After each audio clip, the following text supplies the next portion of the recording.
DM SSP ने देवबंद का किया दौरा। देवबंद में ईद के त्योहार को लेकर डीएम अखिलेश सिंह एवं एसएसपी विपिन ताड़ा ने देवबंद का दौरा किया और नगर के गणमान्य लोगों के साथ बैठक आयोजन भी की। डीएम अखिलेश सिंह एवं एसएसपी विपिन ताड़ा ने जनपद के लोगों से अपील की है कि शासन की गाइडलाइन के अनुसार ही कुर्बानी करें। एसएसपी विपिन ताड़ा ने बताया कि कल के लिए पुलिस ने सभी इंतजाम कर लिए हैं। कल सभी मुख्य चौक चौराहे पर पुलिस बल तैनात किया जाएगा, साथ ही एक कंट्रोल रूम बनाया गया है। एसएसपी ने मुस्लिम समाज को ईद उल अजहा की मुबारकबाद भी दी। जी, आगामी ईद के त्यौहार की हमारे सभी मुस्लिम भाइयों को बहुत बहुत मुबारकबाद। ईद का त्यौहार सकुशल संपन्न हो, हमारे नमाजी भाइयों की नमाज अच्छे से हो, त्यौहार अच्छे से हो, इसके लिए पुलिस की चाक चौबंद व्यवस्था है। सुबह से ही पुलिस मुस्तैद रहेगी, अपने अपने पॉइंट्स पर ड्यूटी लगाई गई है कई स्थानों पर, जिसमें कि एलआईयू, ट्रैफिक, पीएसी, बीएसएफ, हमारी ज़िला पुलिस और अन्य जो हमारे नागरिक हैं वॉलंटियर, उनकी ड्यूटीज़ लगाई गई हैं। नमाज के पश्चात जो कुर्बानी होगी उनके लिए भी विशेष व्यवस्था की गई है। सभी विभागों के द्वारा समन्वय बैठक की गई है और सभी विभागों के अधिकारियों की ड्यूटी लगी है। जनपद स्तर पर एक कंट्रोल रूम बना है जिसके द्वारा सकुशल पूरा त्यौहार संपन्न होने तक लगातार इसका पर्यवेक्षण किया जाएगा और समय समय पर सूचना ली जाएगी।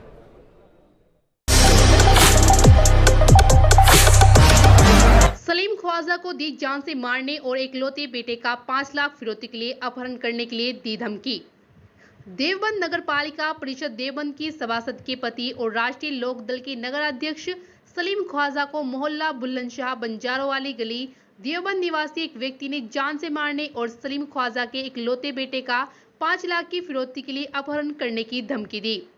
सलीम ख्वाजा ने रेलवे पुलिस चौकी को दी गई तहरीर में आरोपी को तुरंत गिरफ्तार करने और अपने बेटे की सुरक्षा की गुहार लगाई है। जिधर मेरा पुराना मकान है, मेरे माता पिता रहते हैं, उधर लड़का रहता है अफजान, पुत्र रमजान। वो 3-4 मरतबा तो घर के लैंडलाइन पे फ़ोन करके धमकी दे चुका तो मुझे जान से मरवा देगा। रात मेरे बच्चे को उधर वो दादी की साइड गया हुआ था, ये कहा कि या तो अपने पिताजी से 5 लाख रुपए भिजवा दे, नहीं तो तुम्हें उठा के ले जाऊँगा। और मैं पुलिस प्रशासन से सहयोग की अपेक्षा करता हूँ तो इसमें तुरंत कार्रवाई करें।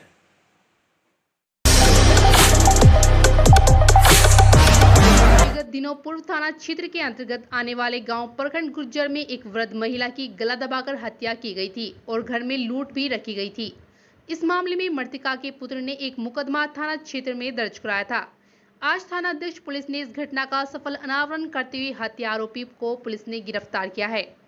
एसपी सिटी द्वारा बताया गया है कि मृतका गंगो देवी की हत्या उसके बड़े पुत्र ने गला दबाकर की थी, क्योंकि उसके माता पिता उसके पुत्र को कुछ भी पैसा नहीं देते थे, जिसके चलते उसके बेटे ने घर में चोरी करने की योजना बनाई और वह देर रात घर में रखे हुए संदूक में से सामान चुराने लगा। इसी दौरान उसकी मां जग गई, जिस पर उसे लगा कि मेरी बदनामी हो जाएगी, जिसके चलते उसने अपने ही सगी मां का गला घोंटकर हत्या कर दी। थाना जैत के परखम गांव में 2/3 की रात में एक घर में एक वृद्धा जिसकी अवस्था करीब 75 साल थी, उसकी डेड बॉडी मिली थी और उसके कमरे से कुछ चीज़ें चोरी गई थी। इस संबंध में थाना जैत में अभियोग पंजीकृत किया गया था और इसके लिए थाना जैत की टीम बना के अनावरण के लिए लगाया गया था। आज थाना जैत को इसमें सफलता मिली है और एक अभियुक्त को गिरफ्तार किया गया है, जो उसका बड़ा लड़का है और वही उस मुकदमे का वादी भी है। देवबंद कोतवाली क्षेत्र की मोहल्ला शाह बुखारी निवासी आलम ने अपनी पत्नी व ससुर पर जान से मारने का आरोप लगाते हुए पुलिस से कार्यवाही की गुहार लगाई। आलम ने बताया कि वह अपने जीजा के यहाँ सो रहा था। सुबह उसकी पत्नी अपने पिता के साथ पहुंची और उसके सिर पर पत्थर दे मारा, जिससे उसके सिर में चोट लग गई। उसने बताया कि उसके साथ सो रहा अन्य साथी के पैर में भी चोट आई है। मेरा नाम आलम है। कहाँ के रहने वाले हो? क्या मामला? मोहल्ला शाह बुखारी। क्या मामला है? मैं सोया हुआ था और अपने जीजा के मकान पे मेरी घरवाली आई, उसका वालिद साहब आए और मेरी सास आई। आते ही उन्होंने इतना बड़ा पत्थर उठाया और धड़ से मुझे सोते सोते के ऊपर मेरे ऊपर मार दिया। मेरे बगल में ये पड़ा था, वो मैं इसके पैर पे लगा और मेरे सर पे लगा। वो मेरे सर पे लगने के बाद इसके पैर पे लगा। वजह क्या थी? वजह मैं नहीं जानता वजह क्या थी। कोई विवाद चल रहा था? विवाद भी कुछ नहीं था। शाम में अच्छा खासा घर से निकल गया। उसके बाद मैं जाके जीजा के यहाँ लैंडर गिरा था तो उसकी रखवाली के लिए मैं वहीं पर रह रहा था।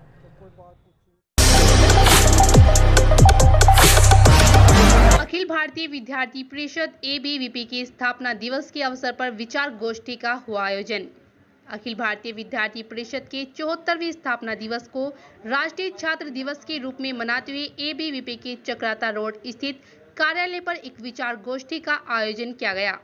कार्यक्रम का शुभारंभ मां सरस्वती एवं स्वामी विवेकानंद जी के सम्मुख दीप प्रज्वलित कर किया गया। कार्यक्रम में ABVP के प्रांत अध्यक्ष डॉक्टर श्याम नारायण सिंह, RSS के विभाग संचालक राकेश वीर सिंह, प्रांत उपाध्यक्ष डॉक्टर दिनकर मालिक ने संबोधित किया। मेरा नाम वंदन कौशिक, प्रांत सह मंत्री, अखिल भारतीय विद्यार्थी परिषद मेरठ प्रांत। आज अखिल भारतीय विद्यार्थी परिषद 74वें स्थापना दिवस के अवसर पर, जिसे हम देश भर में राष्ट्रीय छात्र दिवस के रूप में हर वर्ष मनाते हैं, स्थापना दिवस के अवसर पर अभाविक कार्यालय पर एक विचार गोष्ठी का आयोजन किया गया है। विचार गोष्ठी में प्रमुख रूप से अपने अभाविक मेरठ प्रांत के प्रांत उपाध्यक्ष डॉक्टर श्याम नारायण जी, राष्ट्रीय स्वयंसेवक संघ के विभाग संचालक श्रीमान राकेश जी भी आए हैं। युवाओं को कैसे एक आचार अपना रखना चाहिए, कैसे जीवन जीने का तरीका होना चाहिए छात्रों का, इसके विषय में लेकर के आज छात्रों को संबोधित किया गया, उनका मार्गदर्शन किया गया हमारे अधिकारियों द्वारा। और इस छात्र दिवस के अवसर पर हमारा संदेश विद्यार्थी परिषद की ओर से समस्त छात्र समुदाय को यही है कि आप कहीं भी रहे, आप जो भी शिक्षा ग्रहण कर रहे हो, अपने मन में राष्ट्र प्रथम की भावना रखते हुए, राष्ट्र के प्रति समर्पण की भावना रखते हुए राष्ट्र पुनर्निर्माण में अपना योगदान दे और कहीं ना कहीं देश के लिए अच्छा काम करने का ध्येय रखें।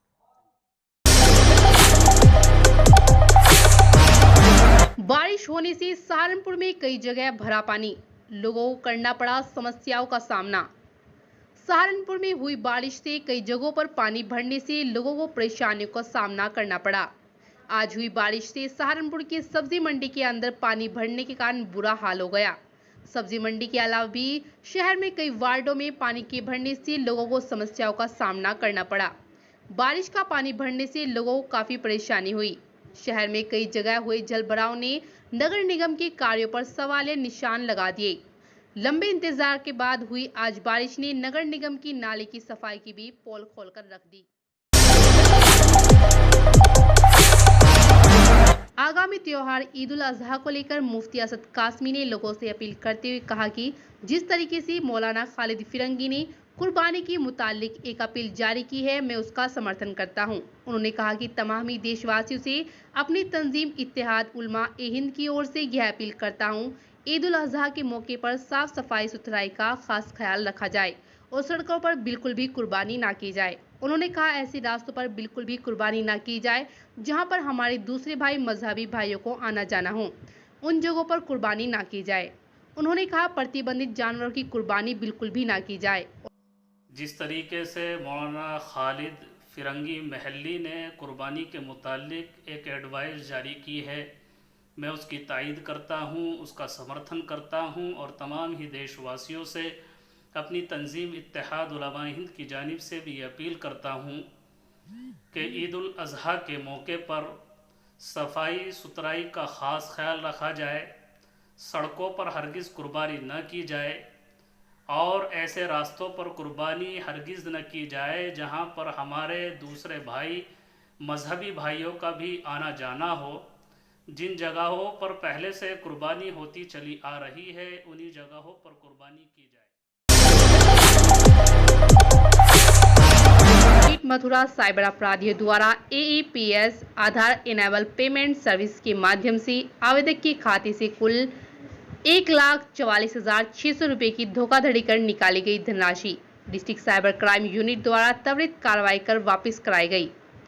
साइबर अपराधियों द्वारा आम जनता को भ्रमित कर उनसे उनके बैंक खाते एवं क्रेडिट कार्ड आदि से जुड़ी गोपनीय जानकारी अर्जित कर UPI व अन्य माध्यम से धोखाधड़ी की जा रही है, जिसके संदर्भ में श्रीमान वरिष्ठ पुलिस अधीक्षक जनपद मथुरा के निर्देशन में व अपर पुलिस अधीक्षक अपराध के पर्यवेक्षण में साइबर अपराध की रोकथाम हेतु अभियान चलाया जा रहा है।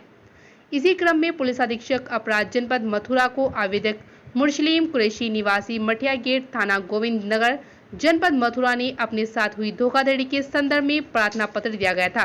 वह पुलिस अधीक्षक अपराध द्वारा पीड़ित की ठगी गई धनराशि को त्वरित आवश्यक कार्यवाही कर वापस कराने व अभियुक्तों की गिरफ्तारी हेतु प्रभारी नहीं, अगर जिसके साथ साइबर फ्रॉड होता है या जिसका पैसा बैंक से निकल जाता है और वो तत्काल समय से हमारे यहाँ साइबर सेल में अपने सूचना दर्ज करा देते हैं तो हमारा साइबर सेल एक्टिव हो करके और उनके खातों को सीज करा देता है और पैसा ट्रांसफ़र होने से बच जाता है और पैसे की प्रयास करके और वापसी भी उनके खाते में वो करा दी जाती है। लेकिन इसके लिए थोड़ा जो जिनका पैसा गया है उनको जागरूक होना चाहिए और ये साइबर सेल में तत्काल ही सूचना दर्ज करा देने से